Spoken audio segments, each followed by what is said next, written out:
नाम मत बताना और कचरा मत जलाना। संदीप जी हमारे साथ है, थोड़ा सा आप आ गए। संदीप जी ये बताइए, अनशन किया आपने, प्रशासन आपके पास आया, बातें हुई, आश्वासन मिला, सड़कों पर गलियों में आप पोस्टर लेकर के घूमे, इस कचरे को लेकर के एक लंबी लड़ाई आपने लड़ी।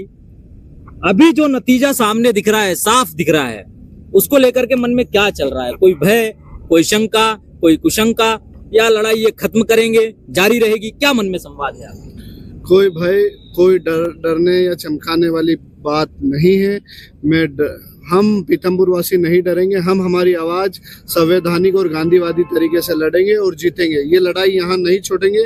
अभी तो ये अंगड़ाई है, आगे और लड़ाई है। अभी तो ये अंगड़ाई है, आगे और लड़ाई है। डॉक्टर साहब, अभी तो ये अंगड़ाई है, आगे और लड़ाई है बोल रहे हैं। 3 तारीख को तो हमने सिर्फ एक छोटा सा नमूना दिया था। नहीं, लेकिन उस नमूने में फिर से टोकना चाहूंगा आपको, जो आप लोग 3 तारीख की बात करते हैं। मेरा एक सवाल है कि 3 तारीख को प्रदर्शन जब शांत चल रहा था और उसी बीच एक उग्रता सामने आई, वो कितना सही था? नहीं, उग्रता नहीं बोल सकते उसको।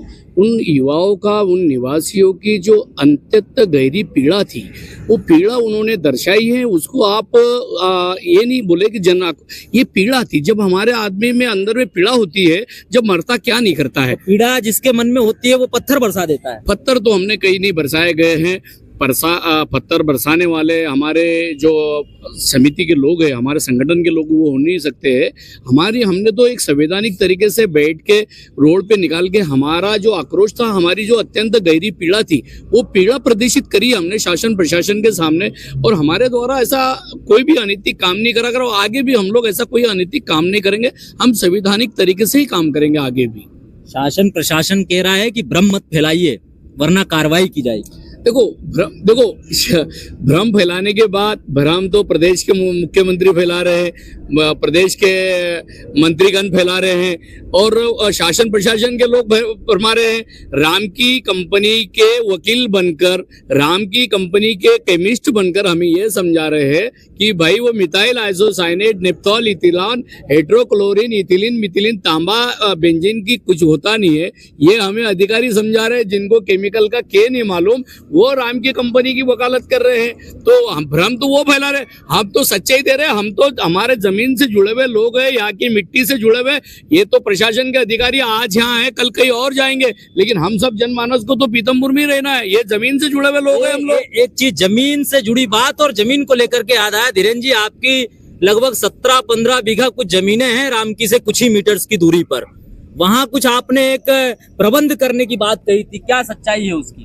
वो ये तो छोटा मुंह और बड़ी बात हो जाएगी, लेकिन हमारे दादा परदादा सब यहीं रहते हैं। हमारी और आगे आने वाली भी पीढ़ी पीतमपुर में ही रहेगी। तो 17 बीघा नहीं है, वैसे कम 100 बीघा जमीन है हमारी जी। रामकी के 1 से 2 किलोमीटर क्षेत्र में ही आती है। तो हमने केवल 16 बीघा का ही बताया अभी कि प्रशासन के जो भी अधिकारी है, जो भी बुद्धिजीवी है, जो भी इस कंपनी का वकील बन रहा है, चाहे वो कोई भी हो, हमने हमारी 16 बीघा जमीन ऑफर करी है। साहब आओ, टेंट लगाओ, रहो, लेकिन रहना 10 साल पड़ेगा। आप आओगे 1 महीने में चले जाओगे, ये नहीं चलेगा। पूरा पीतमपुर आपके भोजन का खर्चा उठाएगा। जो पीतमपुर के वासी पानी पी रहे हैं, वो पानी आपको पीना पड़ेगा। आपको यहाँ स्वच्छ जल दे नहीं पा रहे और हवा की गारंटी ले रहे हो कि ये कचरा जलेगा तो कुछ नहीं होगा।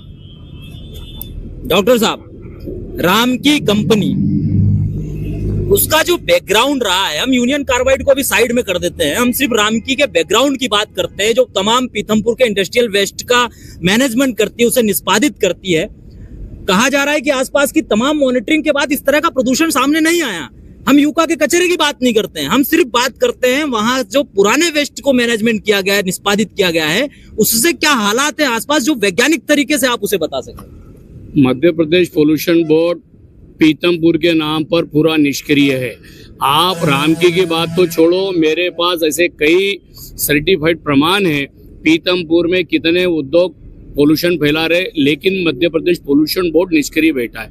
रही रामकी की बात, रामकी ये कहता है कि हम लोग कंपनी के वेस्ट यहाँ जलाते हैं इंसिनेटर में, या सर जलाने के नाम पर ये सिर्फ मात्र डंप करते हैं और उस पे केमिकल ये डालने के बाद बरसात में ये पूरे नाले नले में हमारे खेतों में जाता है।